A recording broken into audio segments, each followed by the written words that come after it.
Welcome to Movie Oubliette, the film review podcast for movies that most people have mercifully forgotten. I'm Dan. And I'm Conrad, and in each episode, we drag a forsaken film out of the oubliette, Discuss it and judge it to decide whether it should be set free or whether it should be thrown back and consigned to oblivion forever.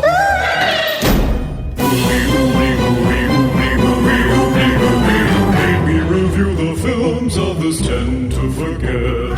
Come with us and open up the movie oubliette.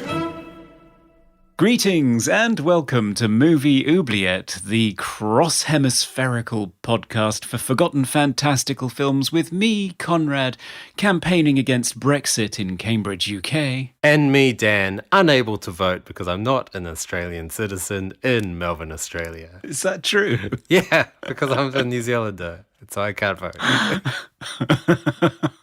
Crazy. We'll focus mainly on fantastic cinema, sci-fi, horror, and fantasy because we love bewitching spells, body-snatching aliens, and brain-altering experiments.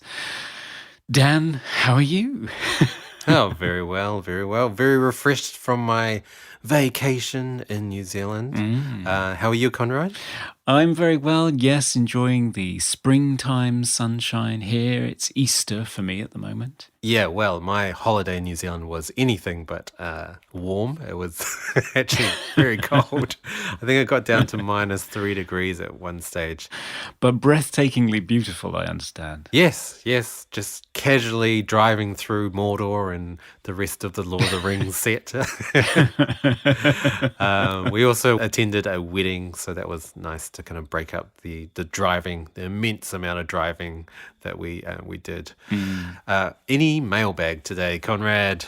Well, yes, we've been getting lots of mail. We had a message from Joe Fed, who's been slowly working his way through our back catalogue. He was listening to our episode on Razorback, and he agreed that the vision of the Razorback in the car window was really done well, but there was something that we didn't mention, which is the scene after, when they find the car, there's no blood on the passenger's side of the car. Right. So he was a bit confused about how this evil pig could have ravaged the female character and leave not a trace of blood. Maybe that was censorship. Maybe. I mean, pigs are quite thorough when they eat. They pretty much eat anything, so... Maybe he licked it clean. Maybe. We also heard from the star of The Hole, believe it or not. Wow. Yes, Chris Masoglia replied to us when I tweeted a looping video of Nathan Gamble bouncing a basketball off of his head. I love that. Which quite a few people found that really hypnotic, including David Bruckner, bless him. But I said to Chris Masoglia that looked like it really hurt, and he actually did reply and say, yeah, but I got him back pretty good. Laugh out loud. Oh. So I wonder what he did to poor little Nathan Gamble. Maybe a wedgie or something. Yeah. And finally, we heard from Chad Rommel, who's become a fan over the last few weeks, and he was asking us whether vermithrax pejorative is deep within the dark recesses of the oubliette. Because Dan is a fan of fantasy, so I hope you get to release this one day. So he's talking about Disney's Dragon Slayer. Oh, okay. Never seen that. I have, but very long time ago, so I think that is a good oubliette candidate. Let's do it. Thanks, Chad. That one's going on the oubliette roulette. And speaking of the roulette, we do have a listener's choice film for us today, don't we, Dan? Yes, we do. And this came from our listener, Redma61. And I think it's your turn, Conrad, to retrieve the film. Oh, yes, it is. So I better make my way over there and hope the water's gone away from last time. Oh, yes. Oh, it appears that they've all started wearing blue blazers down there and eating yogurt. Oh, must be a new trend. Well, this guy looks pretty spiffy. I'll grab him. Careful, I want to save my fluids. And back again. What do you have? So today I have for us Disturbing Behaviour, which is a 1998 thriller directed by David Nutter and starring James Marsden, Katie Holmes, Nick Stahl, Bruce Greenwood, and William Sadler. Well, this one completely passed me by, so as you can imagine, very excited to delve into a 1998 horror movie. I mean, I know how you adore that decade. So the synopsis for this movie is as follows. James Marsden stars as Steve, your average 25-year-old teenager who moves to the idyllic town of Cradle Bay with his family after the death by suicide of his older brother, Alan, played by Ethan Embry in a Blink and You'll Miss Him flashback.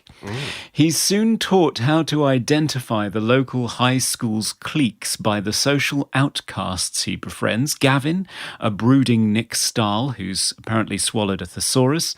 Rachel, a post-Dawson's Creek Katie Holmes with edgy piercings. And UV, an albino played by Chad Donella in extreme whiteface. But something's very wrong with Cradle Bay's growing in crowd.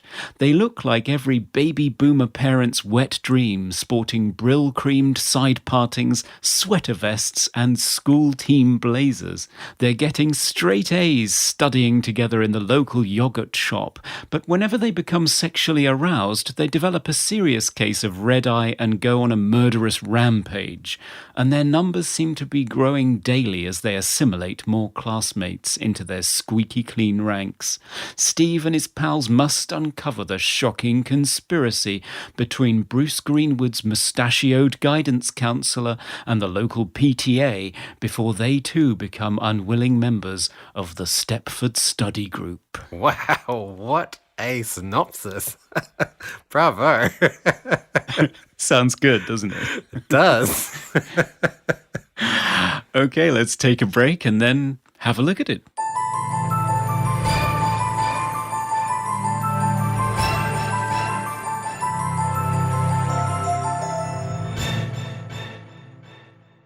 Welcome back, listeners, and we will be talking about Disturbing Behaviour, the 1998 thriller horror from the 90s, Conrad's favourite decade. We had both not seen this film, even though I had definitely heard of it, and it was always on TV. Conrad, first thoughts? Well, I think this one has been compared very often to The Stepford Wives, Yes. the 1975 thriller, which was written by Ira Levin, where a woman is discovering that the husbands of the town that she's just moved to are replacing all of their wives with robots that just serve food and have sex and behave themselves. And it was a sharply satirical take on women's liberation and the male reaction to that.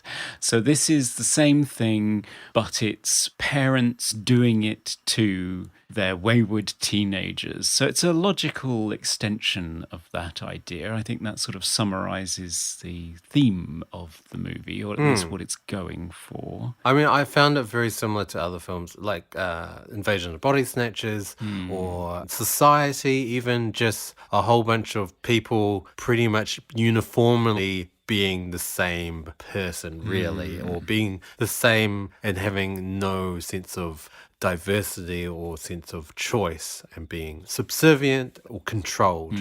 The other movie in terms of 90s horror, The Faculty, was pretty much exactly the same premise, except the teachers were the ones that were acting a little bit strangely instead of the students.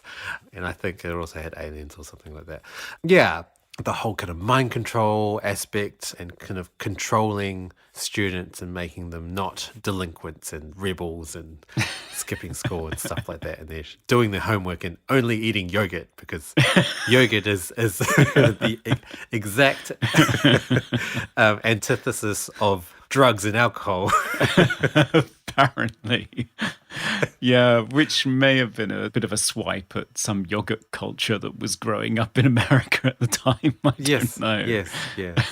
I mean, I did a lot of similarities as well to Stepford Wives in the fact that when they were assimilated into the blue ribbons, as they're called.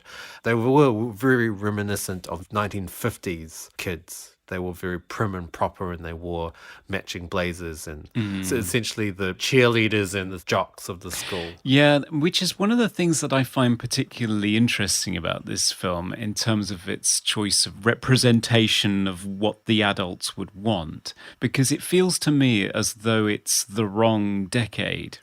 For adults who would have been parents in 1998, they wouldn't have been teenagers in 1950. If you do the math, it doesn't work. They'd have to be parents who were 60 or 70 years old. So that doesn't really work. So why are we idealizing teenagers in 1950? And I think it's possibly because that's when the teenager was invented. So perhaps it's casting back to a time before the 60s and the 70s, and everything went horribly wrong with wayward kids with alcohol and drugs and rebels without a cause. Rock and roll music. Yeah. Yes, staying out late and parking in cars and all that kind of thing. So it's an interesting choice of image to idealize, which is these kids with brill-creamed hair and slacks and blazers, eating their yogurt and studying hard and going home before curfew. Yeah. But I mean, you never really saw them studying or doing well at school. Like, I felt like they tried the least amount to show that they were changing. Essentially, you knew they had assimilated into the blue ribbon group because they just wore blue blazers and dressed themselves properly. I don't know. I felt like they weren't that well behaved as well. They caused a ruckus in the cafeteria. They beat up Steve, and that's not the sort of behavior you want from well-adjusted students, is it? No, it's not. And this is, I'm glad you picked up on that too, because I was watching this thinking, these aren't prim and proper, lovely, mild-mannered people holding the door for their elders and being respectful. They're being rude to the janitor, entitled, bullying other people. One memorable scene has them chasing down Steve through a blue backlit rainy night. So it's almost like the Lost Boys, with them running through the woods and shouting his name from a distance without them being able to see him. These aren't good kids. This isn't model behavior. I was expecting, if we were going the Stepford Wives route, that you'd have all these kids that would just suddenly become freakishly prim and well-behaved and model students. And that would be genuinely disturbing behavior, but they just seem to be assholes. Yeah, exactly.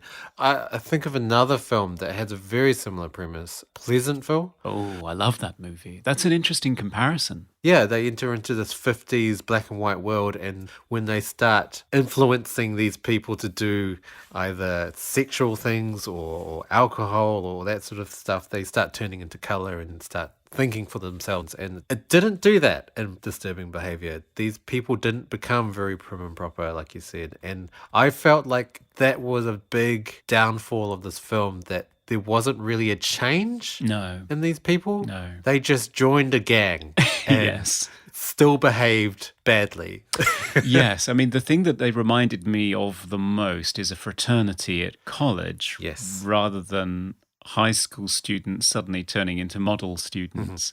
It seemed like it was sort of an initiation, and then they just became entitled assholes. But it's really interesting you making the comparison to Pleasantville. That's a film I love, and its approach of presenting this idyllic black and white 50s world that becomes corrupted by modern influences, by feminism, by free will, alcohol, sex, all those kinds of things, until the characters begin to turn from black and white to colour. And this threatens the conformity of this town. So the conservative reactionaries start putting signs in their shop windows saying no coloureds allowed. So the film starts to incorporate racial tensions and those sorts of social issues as well. It's a really interesting film that does an awful lot with the imagery and the themes that it's representing, that it incorporates. Whereas Disturbing Behaviour that I don't feel is as consistent. It references things, but it doesn't present them consistently, so the ideas don't really come across as well, I don't think. I mean, we have to really talk about how these people are getting changed as well. So they are getting ganged up by the blue ribbons and then somehow, I guess, subdued and then taken to the scientist guy. Caldecott. Yeah, Dr. Edgar Caldecott. So he's a psychiatrist that is implanting these chips through the eyes of these kids. I don't exactly know how that works. And that is making them behave somehow. Yeah, he's trying to program their behavior, and it seems like a combination of a chip being implanted inside their eye and also the Ludovico technique, which was presented in A Clockwork Orange, Kubrick's film. Yes. Where the eye is sort of held open and they're forced to watch these images and hear these phrases, and it's sort of programming them in some way. But because it's 1998 and we have to have a technological aspect, they also get like a chip stuck in their retina or something. Yeah. One thing I also noticed, there's one scene where I think the character Chug, although I thought they were saying Chuck, but apparently his name is Chug. Yeah, it's a great name. He's confronting Katie Holmes' character, Rachel, because he really wants her. He really, really wants her. And she's kind of being pinned down. And then one of those rat deterrent stereos goes off and messes with the chip, I guess, in Chug's eye. And he's in agony. He finds the stereo rat deterrent thing and smashes it. And then he starts kind of acting like he's a robot. And I thought, what? Like, he's not a robot. It's just a chip, right? So why is he making these robot sounds and kind of glitching out? Yeah. Like he's mechanical. Again, consistency. Like, what is going on here? Yes. No, it's not clear. And also the scene with Lorna Langley in Steve's living room when he comes home after being chased through the woods by the lost blue ribboners. He finds Lorna waiting for him. And Lorna's sort of the class hottie. Even Nick Stahl's character Gavin says that she's the subject of all of his masturbatory fantasies. And yes, she's waiting for him, and she again freaks out, ends up semi-naked and attacking him with shards of glass from a mirror. Yes. And it is very odd, and it does seem sort of like a Stepford Wives type situation where you've got a malfunctioning robot, but they're not robots. Yeah, exactly. Another film, a more recent film that I found was very similar to this was Get Out, which I obviously Get Out was done very well, and it had a lot of very subtle themes that were explored in that to do with race. And I feel like Get Out did a very similar thing, but in a more subtle way. Yeah, absolutely. I mean, there's a good reason why when he was asked which category his film should be nominated in for awards, the director of Get Out, Jordan Peele, said documentary. And it's because that film just completely opened my eyes and made me think a lot more about the current dynamics of race relations in the US. But it's all done with the same sort of satirical yet subtly disturbing style that you get in Ira Leving's writings. Ira Leving being the author of the Stepford Wives, the book, and Rosemary's Baby, and it's all using that approach. And I don't see that in disturbing behaviour, really. It doesn't, as you say, it doesn't have that subtlety. No, not at all.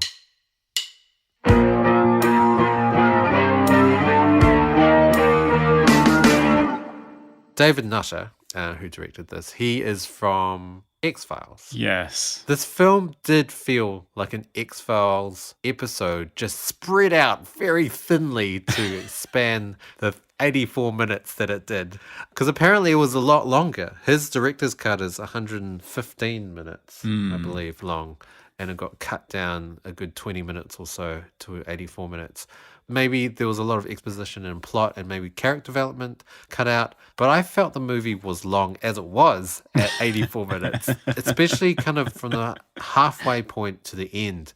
It just felt like filler, a lot of filler, and a lot of stuff that didn't really add to the story. What I was most disappointed with was the character of Gavin. He was the most interesting character to start off with because he wasn't bland. No. And he was a character that had motives and goals, whereas both Katie Holmes' character Rachel and James Marsden's character Steve were just pretty teenagers. Yes. Or 20-year-olds, I guess, that said their lines and seemed to have no... I don't know. They just seemed to be unaffected by anything that happened. Yeah, they're given very slimly drawn issues that they're supposed to be trying to get over. So Katie Holmes is just the girl from the wrong side of town. So she has a few lines about, oh, I'll just always be that girl from wherever it is that she's supposed to come from. I've forgotten already. And James Marsden has probably the bigger backstory, which is that his brother killed himself and the family doesn't appear to be communicating about it. They don't seem to be making any kind of progress dealing with it. They've just moved to another town to start again. And there was a lot of backstory. There were a lot of deleted scenes on the Blu-ray that I have. So I have seen them. Not all of the additional material that would have made up the 115 minutes is there, but a lot of it is there.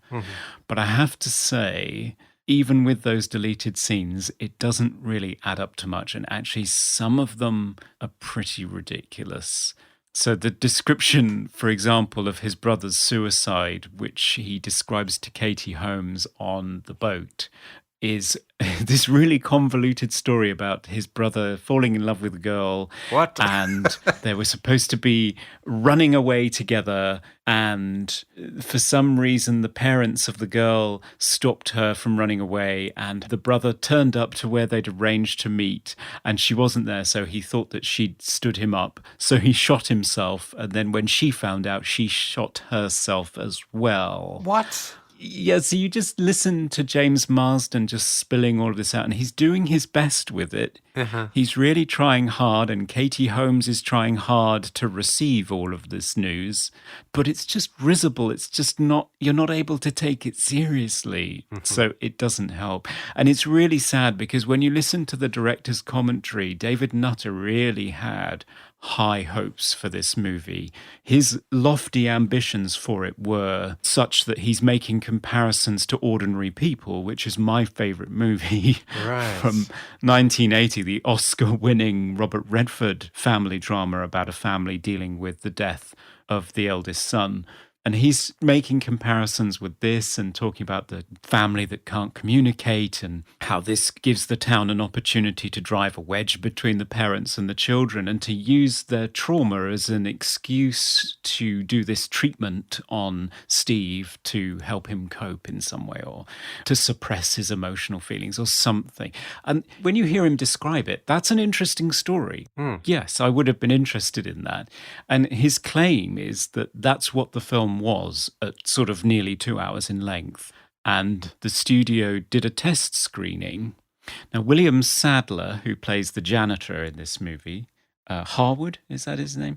Yeah, he says that it tested really well. So the studio thought, this is great, it's going to be our summer blockbuster, so let's cut it down? I don't quite understand the logic there, if that's true. Usually they only start recutting a movie when it tests badly and they're trying to rescue it. So I'm not sure whether William is being a little bit optimistic in his appraisal of this situation. But yeah, so apparently they cut it down and took all of the character stuff out. And what you're left with is this 83 minutes, which often doesn't make a lot of sense. It has to be said, you can feel there are bits missing. Yeah, I just felt the fact that Steve has had a brother commit suicide, I did not feel like it had been explored properly. And the flashbacks were so jarring and glitchy and actually kind of terrifying. Shouldn't the flashbacks be warm and good memories of his brother, not these intrusive, like, oh, what the hell did I just watch? Who was that? I mean... Well, exactly. Because they use the same sort of high contrast degraded image effect because it's the 90s. Yes. So they're using the same effect for his flashbacks of his brother that they use for the Blue Ribboners when they malfunction and go haywire and start attacking people.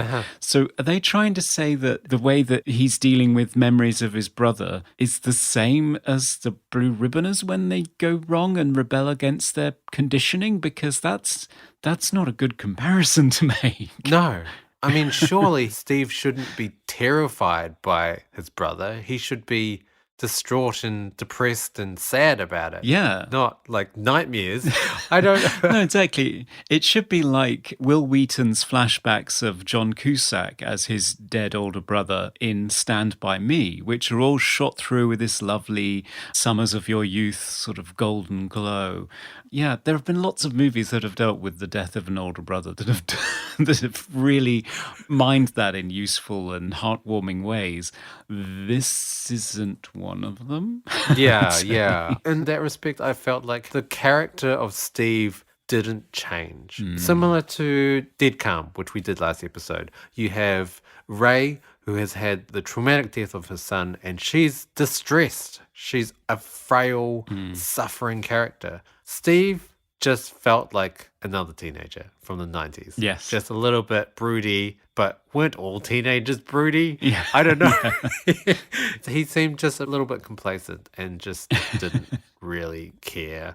And sure, there were the jarring flashbacks that kind of made it seem like, oh, he was going through something, but I felt like his acting wasn't on the level that conveyed that. And so when he, in quotation marks, triumphed over his suffering, it didn't feel like he triumphed. No. Was he supposed to have triumphed over his brother's death? I missed that. Yeah, exactly. Now it's time for Random Trivia. Dan, what nugget of random trivia do you have from Disturbing Behaviour? So there's a scene where Steve and the janitor are talking, and Steve grabs a book from the janitor, and it happens to be Slaughterhouse-Five by Kurt Vonnegut. Apparently, I'm not sure actually, but there is a short story by that author called Harrison Bergeron, and the plot involves mind control in the form of headbands. So I guess a little bit of a reference to the whole mind control theme of the film. I thought it was just there to show that he was secretly clever. I mean, that too. That too. But a little slight reference to the mind control as well. Yes, the mind-bending science fiction of Kurt Vonnegut, which I've never sampled, actually, I'll be honest.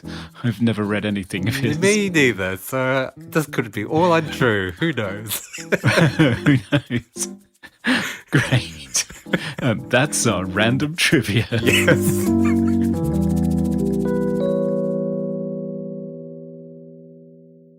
The most disappointing thing I felt about this film that wasn't explored was Gavin. Gavin was such a great character, and when he got turned to a blue ribbon, it's almost like he just became a no character. Yeah. Like he wasn't even a character at all. Why? There was so much they could have done with that. They could have had so much tension between what used to be an incredibly great friend to Steve into now an enemy to Steve. And that's great tension there. And there was a deleted scene, the ending. Yes. The original ending that they had where Gavin gets killed, spoilers obviously, which had a lot more closure, and at least they did explore at least some sort of tension between the character of Gavin and Steve, and also UV as well, because UV is the one that ends up killing Gavin, and that's great drama.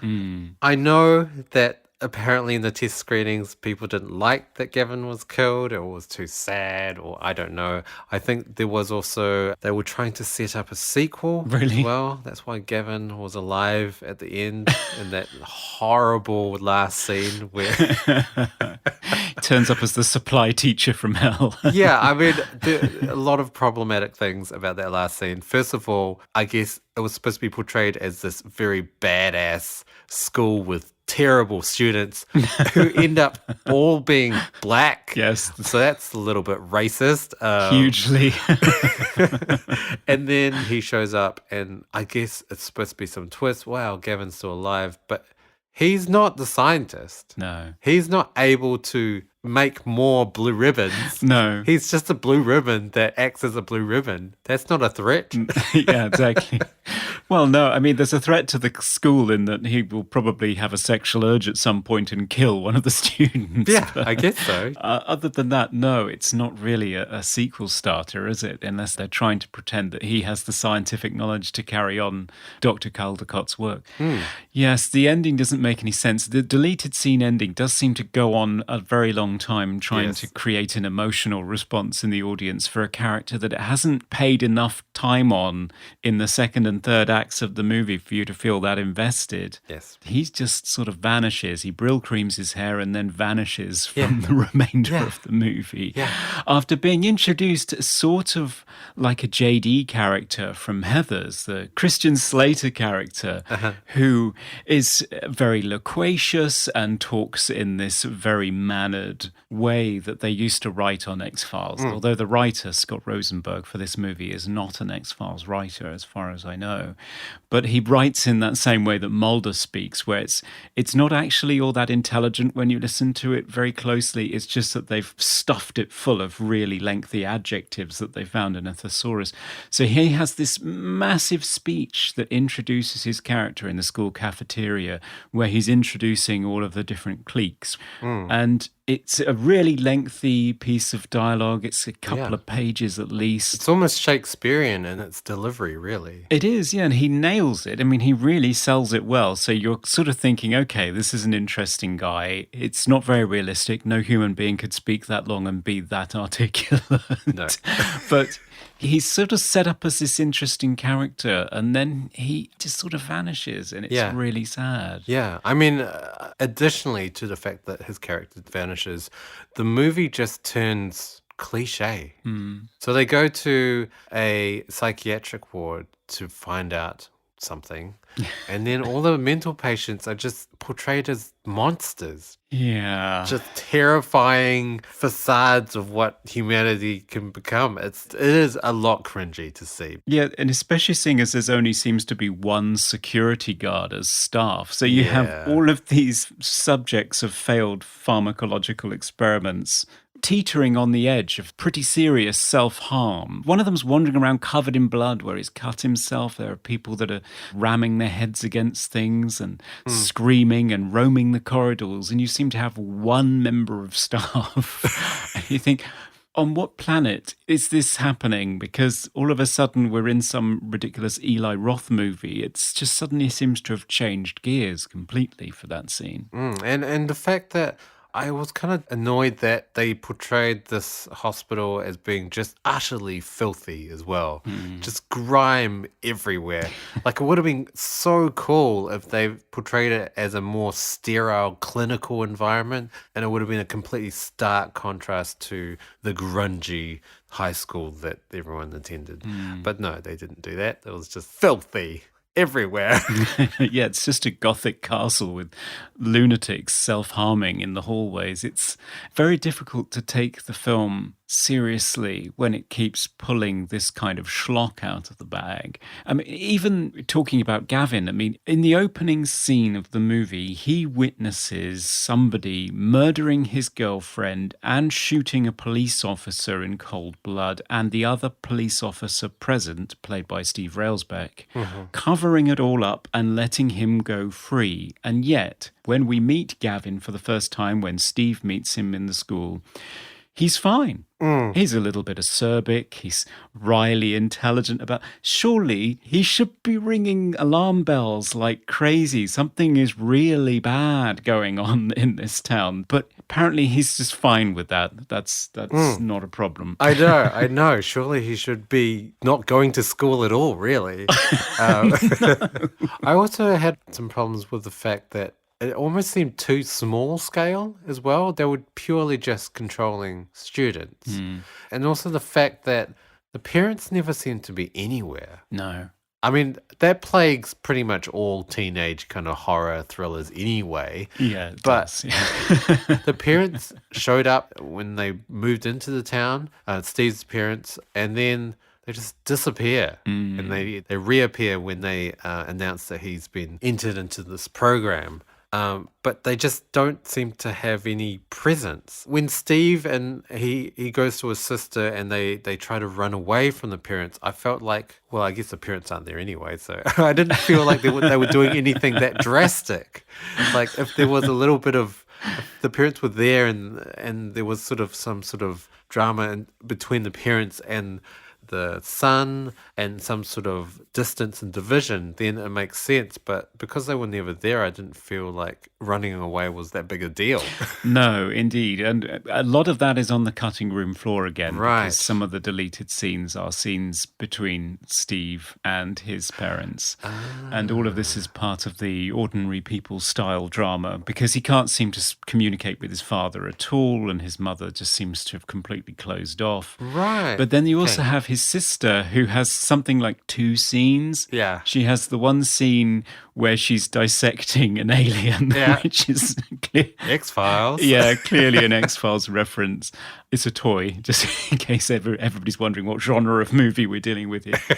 Yeah, and she has one scene where she's walking and talking with Steve, but this again isn't really developed. I mean, he's supposedly going back to rescue his sister and take her away from this threat, but you've never had any scenes where you got a sense of this escalating threat towards his sister, which could have been a really good motivating factor for him. If he's lost a brother, perhaps he'd care about the other sibling even more than one normally would, or be extra protective. Exactly. But she's just not in the movie. There's the scene where Lorna is supposedly in his house because they were studying together, which you could perceive as a sort of threat. You know, they're starting to sort of groom her before she gets initiated. Sure. But it doesn't go anywhere. They're never actually in a scene together. So again, it doesn't work. So yes, you get to that scene at the end where he rescues her and does that ridiculous, unnecessary motorcycle stunt onto the ferry, and they go away. And I'm sitting there thinking, hang on, where are the parents in this equation? You can't just murder the entire teenage population of the town, which is effectively what the janitor does by using one of these rat traps that emits a high-pitched sound that supposedly deters rats, and it's introduced early on, and you immediately think, Chekhov's rat machine. I don't know how you would refer to it, but he uses this to become the Pied Piper of Stepford and lead all of the teenage kids over a cliff in his pickup truck, which is a great scene. But so you have this sort of mass death and the murder of Caldecott in the middle of the street and goodness knows what else. And then he just turns up, takes his sister, goes on a ferry and goes away and says, we're going to live somewhere else, or we're going back to where we came from. And you're supposed to think, and the parents are fine with this? There's going to be no investigation? Yeah. What reality is this? Yeah. I mean, with all of those scenes cut out, they're pretty loving parents, really. They're very caring. Like, why would you leave them? Wouldn't you rescue them too? Yeah. What's going on here? And I'm not sure whether to take it seriously, like a stone-cold psychological thriller, or whether to take it like the Stepford Wives, which is sort of like that, but with this wry, slightly tongue-in-cheek black humour underneath it, similar to Get Out as well, or whether it's meant to be something like Society, the first film we ever covered, which is completely surreal and absurd, but underneath it all has this incredibly wry social commentary going on that's quite rich and nuanced and interesting the more you dive into it.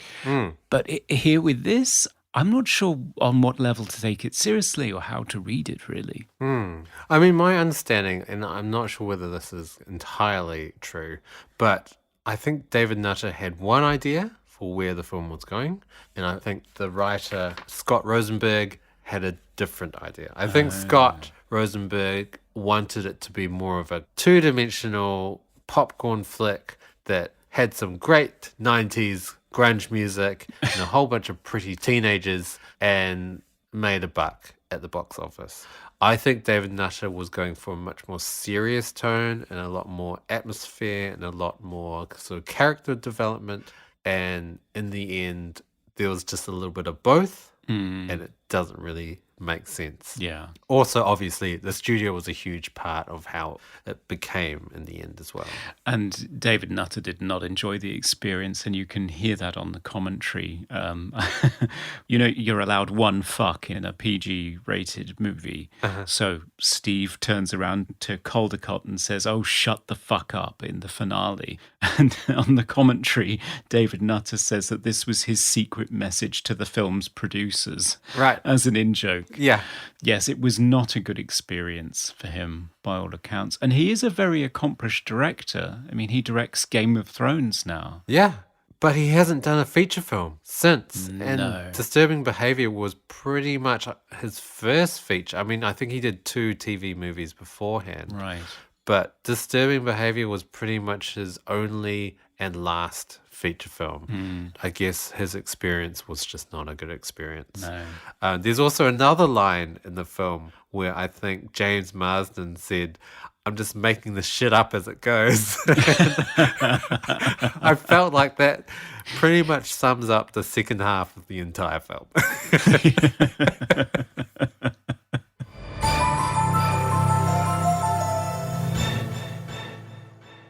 Speaking of lofty ambitions, I felt like the music had lofty ambitions. You think so? But I did find it was just often interrupted by "let's stick some 90s music to tell the viewers it's the 90s." Yes. And just every transitional scene, 90s music for 20 seconds, stop, more score, next scene, 90s music. It really disrupted the atmosphere of the film. And I know the score isn't amazing, but it's still a score that tries. It is, yeah. I mean, from the opening of the movie, which it actually has an opening title sequence, so kudos to them because it tries to set a mood. It isn't just credits over an opening montage with an alt rock number showing kids at school, which I just feel like I've seen 1,000 times. It's strange, abstract lights on the screen and the credits appearing, and Mark Snow's opening title, which sounds all the world like Tubular Bells, quite frankly. Yes, I thought that too. Tubular Bells with orchestra hits thrown in randomly, which I found really irritating. I found them kind of reminiscent of the Law and Order doom between every scene. It was just all of these, let's do a huge hit. Yeah, very irritating. It's almost like they lacked in the sound design department, and they thought, I'll just put an orchestral hit here instead of a sound effect. Let's do that instead. So when Gavin knees Steve in the stomach, there's a huge orchestral hit there instead of a punch sound, which is I found a little bit interesting. But I mean, I think they tried, and they had some interesting synth pads, and I think some prepared piano, or it was a synth. I'm not sure. I think it was a prepared piano. So I think they tried. Yeah. It's another X-Files score, though. I mean, I do like Mark Snow's X-Files music, but it needs time to establish a mood, and I think he always had the time to establish a mood in the X-Files, whereas here, as you say, it's always punctuated every 5 minutes by another 30 seconds of an alt-rock track that we want to stick on the soundtrack album. And all of them were so on the nose in terms of their lyrical content as well. So you have Harvey Danger's Flagpole Sitter cropping up on the soundtrack as they're running away from Caldecott's hospital of failed psychological experiments. Yes. And the line that screeches out over the soundtrack is, "Paranoia, paranoia, everybody's coming to get me." You think, a bit redundant. And then right at the end, you've got the song "Got You Where I Want You," after the reveal that Gavin has survived and is now a student teacher somewhere where black people exist. So it could have been a little bit more subtle than that. Yeah, I mean, I always found, especially in the 90s, all of those little extracts of music from bands it was just a way to sell soundtracks and albums, really. Yeah. It was just an advert for music. Also, none of those bands I've ever heard of as well. I mean, apart from that Paranoia song. So I guess bands that just didn't quite make it because Disturbing Behaviour did not do well at the box office. No, it grossed about 17.5 million on a 15 million budget, if Wikipedia is to be believed, which is not a great return on your investment, is it? No, not No. at all. Not at all. Yeah. I mean, it has to be said, for a horror movie, it's not particularly horrifying. And for a film with disturbing in its title, it's not terribly disturbing either. In fact, most of the time I was just kind of bored. If you're supposed to be setting up this mystery, what happens to these kids when they turn into blue ribboners and who's going to be next, and when you show the audience exactly what's happening at the 45-minute mark, where is there to go from that? And that's probably why you, as you say, you got the sense that for the latter half of the movie, you're just kind of padding and waiting for it to end because there's really nowhere dramatically for it to go. Another thing, I mean, the fact that blue ribbons, the only way you can really tell that they're blue ribbons is they dress differently. Yeah. So it would have been cool if they had converted Rachel into a blue ribbon and we didn't know it. And then she betrayed them all and, I don't know, shot them or something. That would have been cool, you know, a nice little twist there. Undercover blue ribboner, that would have been interesting, yeah. Yeah. But no. But even the presentation of the blue ribboners wasn't all that consistent in and of itself. I mean, as well as them not being particularly clean cut, also the malfunctions that they're having. So it's explained by Caldecott that the reason that they freak out and behave violently towards people is because of sexual arousal, that he can control the behavior of teenagers except for their rampaging hormones. And that's the one thing that throws his whole system out. And that's why he's failed in the past. But it's not presented consistently in terms of what motivates them to go wrong. Because in the very first scene, we're introduced to a blue ribboner whose girlfriend very kindly offers to go down on him. And he says no, because he has a big game tomorrow. Yes. And he wants to preserve his fluids. Yes. I've never heard that as a rejection for sex before, but yes. Fair enough. So she persists anyway and starts doing the business, and he seems to be enjoying himself, and then suddenly, in a very shocking moment, grabs her head and breaks her neck, and then pulls her head into shot and says, "Slut," and throws her into the passenger side of the car. So we're presented with a person who, when faced with an offer of sex, reacts badly to it and murders the other person. Yes. But then for the rest of the movie, you have people who are aroused by other people and want to have sex with them, and when they refuse, start to malfunction and glitch out and become violent. So are they overreacting because their behavioral programming tells them that they're 50s kids, they're clean cut, they shouldn't do this sort of sexy thing, so they overreact, get violent and kill people? Or are their natural sexual urges overcoming their behavioral programming and forcing them to glitch out and get violent and kill people? Which way round is it? Because I can't figure it out and it seems very inconsistent and confusing. I mean, with the Chug character, when he gets aroused by Rachel, he just starts throwing just random people around.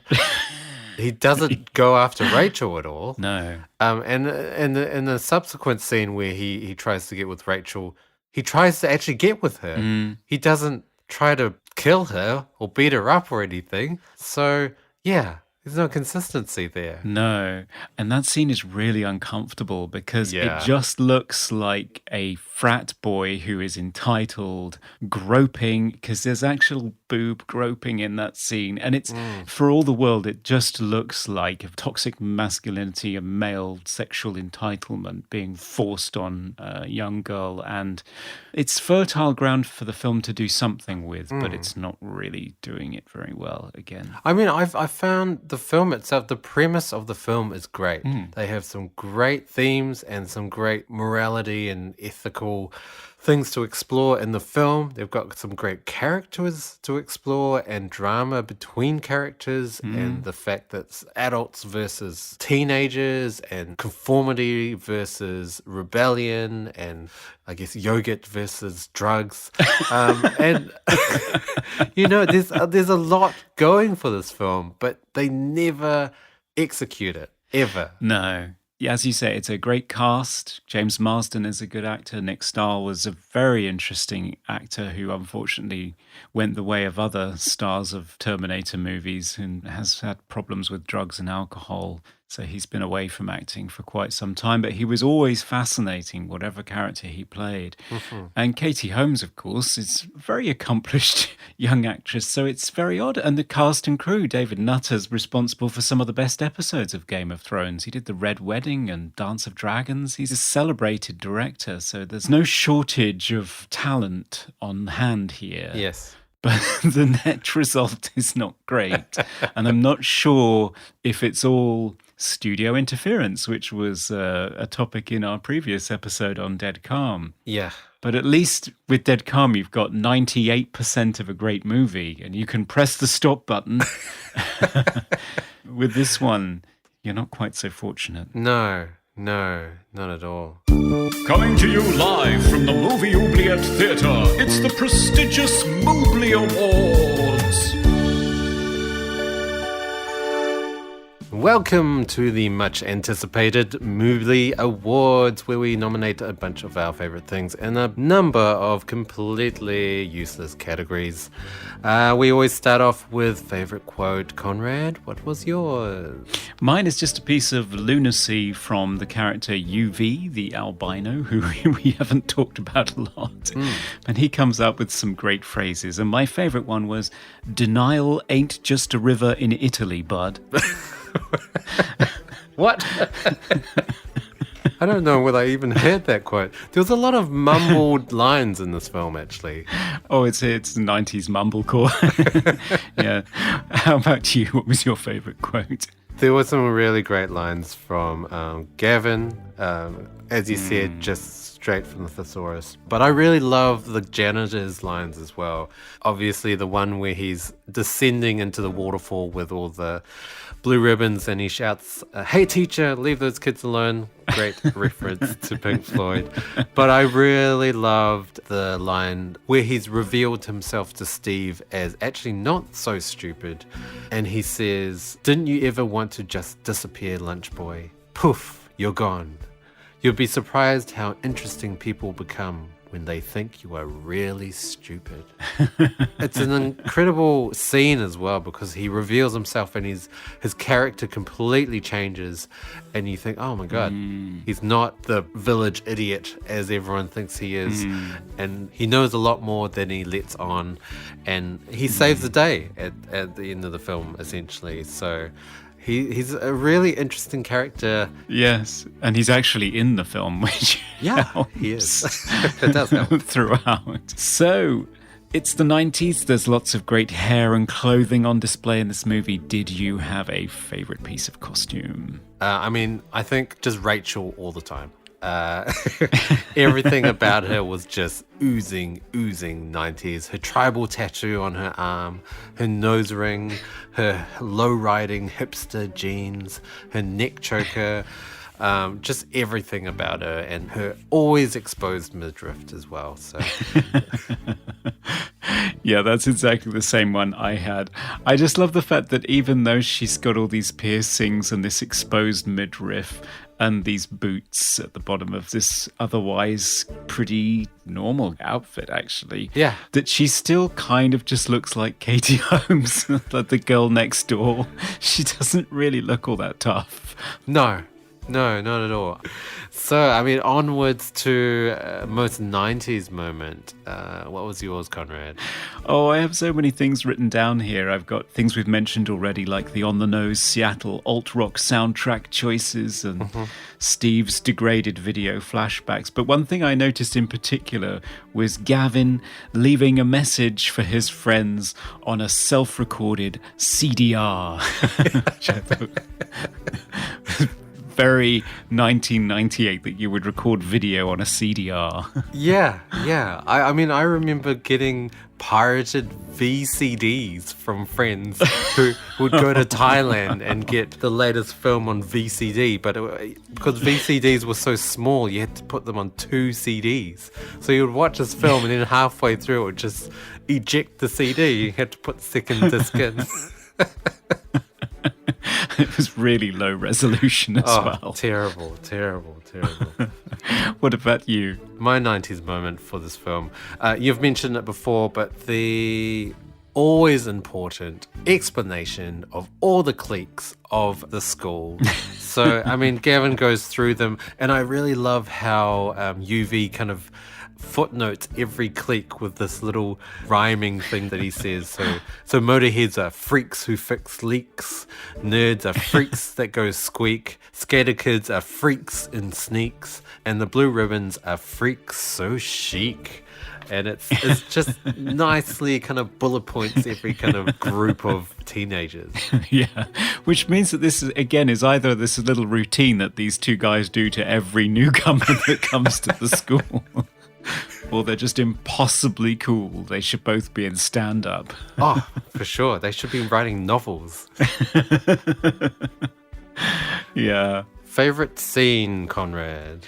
My favourite scene was Steve returning home to find Lorna Langley in his living room, supposedly for a tutoring session with his sister Lindsay, and emerging from the bathroom half naked with one of her breasts exposed, forcefully kissing him, and then going seriously mad, developing Terminator eyes, smashing her head in a mirror and attacking Steve with shards of glass, and then leaving. Because she had a test in the morning. She did. Wanted to save her fluids or something. Yes, it's a genuinely shocking and transgressive scene, I thought, especially in America, the nipple, because whenever a woman shows a nipple, don't they lose their career? Isn't that the way that it goes? And then the man carries on fine? I mean, I looked up her filmography. She hasn't really done anything after. That's not good. Maybe I'm right. But my point being just that you can have one fuck in a PG, but I'm surprised that you could get away with an exposed breast in this movie. It does feel quite out of place, and because it's not sexualized, it's actually quite a disturbing scene. It's the one scene where I thought, this could have actually been interesting. But yeah, I agree. It really delivers with its shock value. it does, yes. How about you? What was your favourite scene? We've mentioned it before, but the janitor scene, Pied Pipering all the blue ribbons into the waterfall. Love it. And with that line, teacher, leave those kids alone. I mean, it went cheesy and then just went one step above, and it's just, perfect. If you're completely taking this movie for so bad it's good, it's so good. If you turned the radio on and Pink Floyd came out, that would be even better.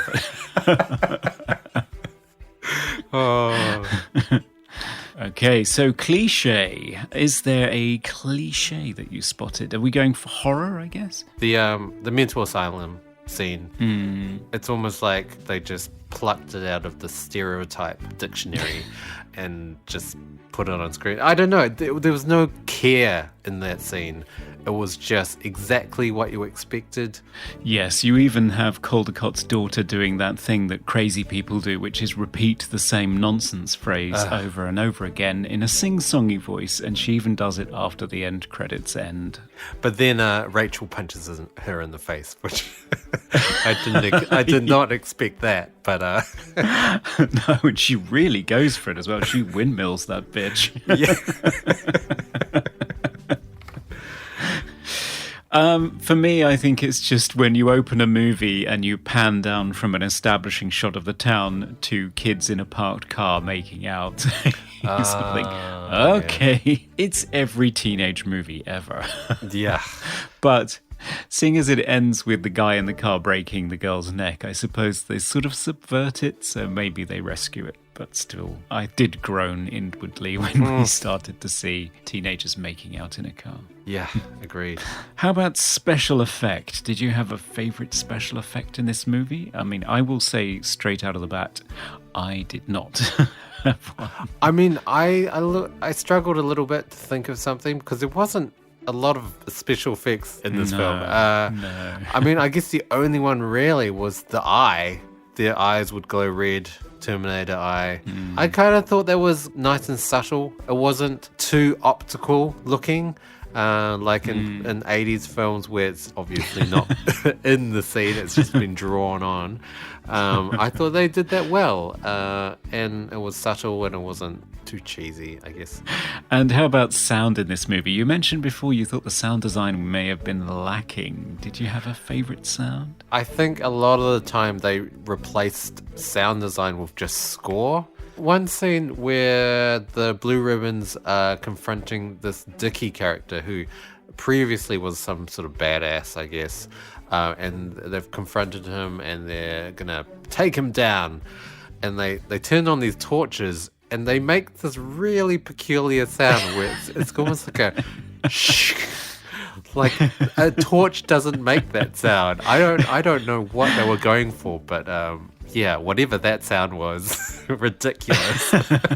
That's exactly what I have written down to the letter, yes. I think it's on the score. I think it's coming from Mark Snow's Synclavier. I don't... and again, right. I think it's another case where there just weren't sound effects, so he just thought, oh, okay, I'll do it. But yeah, it's ridiculous. But I mean, obviously the X-Files always had this obsession with torches, so it makes sense to me that turning a torch on should be a major event. Right. Yeah. I wanted to reinstate blood rating for this film because I felt like it was very poor. Very, very poor. The blood it just looked like strawberry syrup. Yes. Glistening. Gloopy and yep. The sort of thing that would be very tasty on ice cream. Yes, exactly. Yeah, if we do it out of 5 stars, this is getting a 1. It's just as bad as 70s red paint. It's terrible. Easily a 1. It didn't look horrifying. It looked delicious. It did. Yeah, I wanted it dribbled on a sundae. It looked great. Yeah. And finally, the funniest scene or something that you thought tickled your funny bone. Oh, something that tickled my funny bone was actually in the finale of the movie, and I don't know quite what it was, but after Steve went through that whole scene where he was tied up like Arnold Schwarzenegger in Total Recall, and he manages to rip his arms free and stab a guy exactly like Total Recall.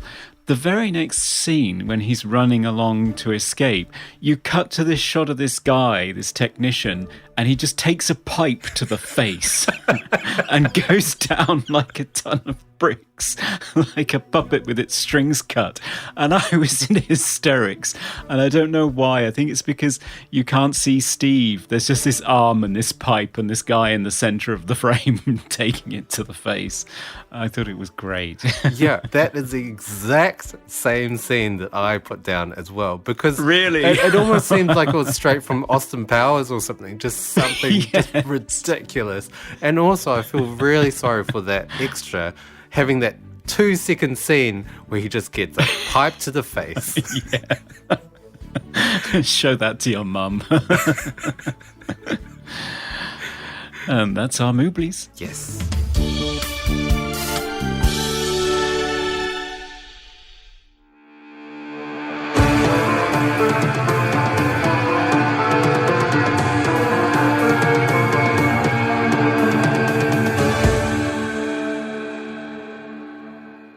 Welcome back, listeners. It's final verdict time, so although I'm sure you've been on the edge of your seats wondering whether we are going to release disturbing behaviour to be a substitute teacher in a strangely all-black school, or whether we're going to load it onto a pickup truck and drive it into a waterfall, now's the time you'll find out. Dan, what do you say? I mean, I kind of like this film purely because it's 90s and it's nostalgic and it just makes me go, oh, and remember the good old days when I was in high school and didn't have to pay rent.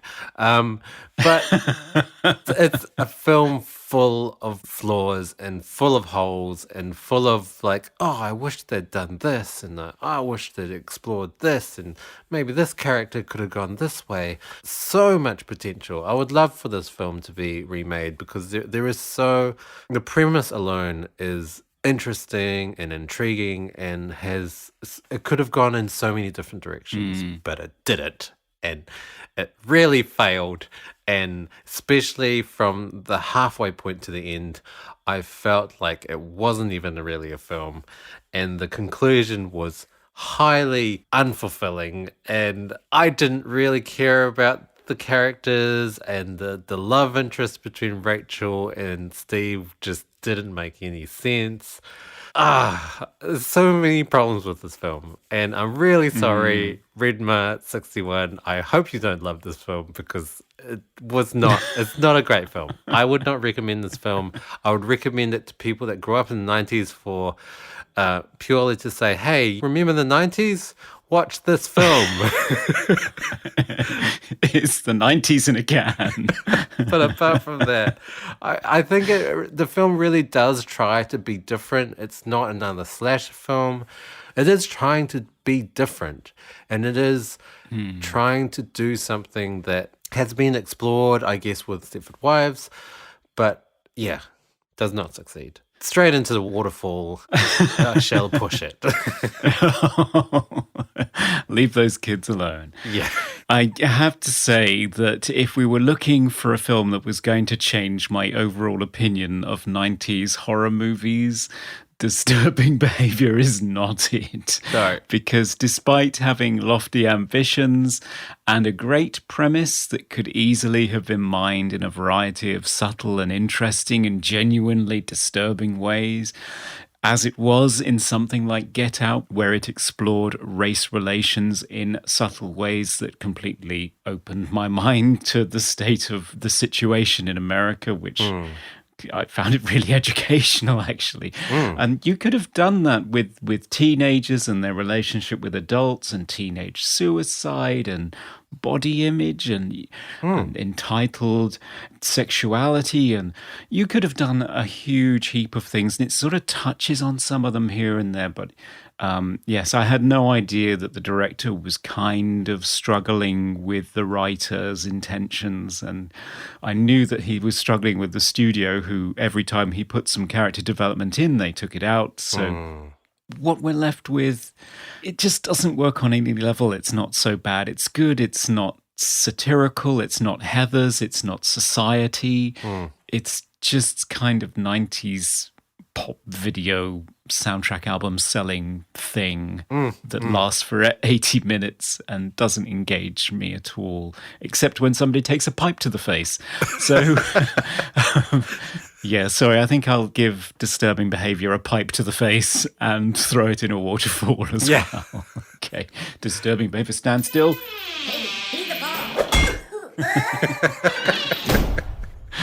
And by it goes. Goodbye. Yeah, sorry, Redmar61. I mean, I'm sure it's a great nostalgic movie for the 90s, but I'm not very nostalgic about the 90s, so time to move on. So what are we doing next episode?